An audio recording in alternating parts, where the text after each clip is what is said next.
பாலிவுட் சினிமாவில் முன்னணி நடிகர்களில் ஒருவராக வலம் வருபவர்தான் சைஃப் அலி கான். இவர் நடிகர் என்பதை தாண்டி பட்டோடி மற்றும் போபால் அரச குடும்பத்தின் வாரிசு என்பது பலருக்கும் தெரிந்திருக்க வாய்ப்பில்லை.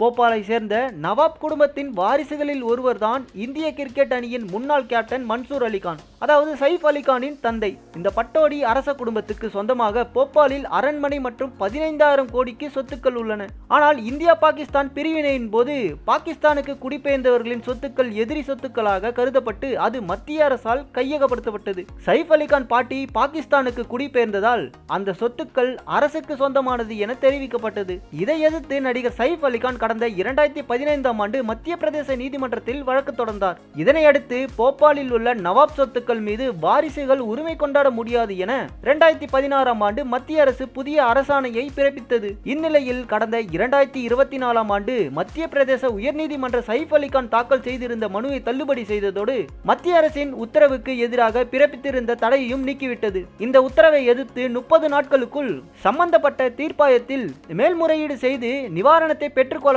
என்று கூறப்பட்டது. ஆனால் சைஃப் அலிகான் அவ்வாறு செய்யாததால் அவரது 15,000 கோடி சொத்துக்களை அரசு எப்போது வேண்டுமானாலும் கைப்பற்றிக் கொள்ளலாம் என்று கூறப்படுகிறது.